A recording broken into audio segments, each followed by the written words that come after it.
Hello all, happy Sankranti అందరికీ. ఈ సంక్రాంతి రోజు మేము ఏం నోముకున్నాము, ఎలా డెకరేషన్ చేసుకున్నాము అనేది మీకు చూద్దాం అనుకుంటున్నా. సో ముందైతే అంతా సెట్ చేసి పెట్టుకున్న నోములకు సంబంధించిన ఐటమ్స్ అన్నీ అంతా సెట్ చేసుకొని చాలా సింపుల్గా అయితే డెకరేషన్ చేసుకున్నాము. ఎక్కువ టైం కూడా లేకుండే, పిల్లలతో డెకరేషన్ చేయడానికి కూడా అవ్వలేదు. చాలా సింపుల్గానే పెట్టుకున్నాను. అమ్మవార్లను పెట్టుకొని తర్వాత వెంకటేశ్వర స్వామిని పెట్టుకున్నాను, ఇటు పక్కన కృష్ణుడిని పెట్టుకున్నాను. సో ఇప్పుడు ఏం నోముకున్నామో చూద్దాము. ఇదైతే ముగ్గుల నోమండి. ఎవ్రీడే ఏ డేకి సంబంధించిన అది ఒక ముగ్గు వేసుకోవాలన్నమాట. అదే ముగ్గుల నోము.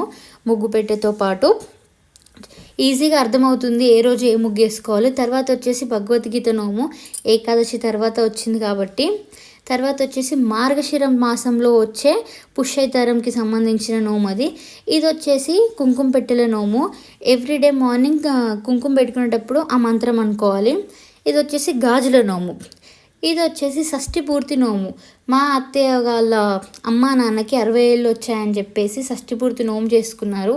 నాన్నకి అరిసెలు, అమ్మకు గాజులు, అలా వాళ్ళకి బట్టలు, అలంకరణ వస్తువులు, వాళ్ళకి 60 ఏళ్ళు కాబట్టి 60 స్వీట్స్, అలా షష్ఠి పూర్తి నోము అనేది వాళ్ళు చేసుకున్నారనమాట. తర్వాత మా అత్తయ్య నోముకున్నారు, తర్వాత నేను నోముకున్నాను. చాలా సింపుల్గా మేము అనేది ఈసారి నోములు అనేది పెట్టుకున్నాము. తర్వాత అమ్మవారికి హారతి ఇచ్చేసి రేపు ఫ్రైడే అనేసి ఈరోజే కదిలిచ్చేసాము. ఇదైతే పిల్లలకు భోగి పండ్లకి ఏర్పాట్లు చేసుకున్నాము. అందరూ భోగి పండ్లు పోసేటప్పుడు క్లిప్స్ లేవు, అందుకే నేను కొన్ని క్లిప్స్ పెట్టాను. సో ఇదండి మా అమ్మవారు.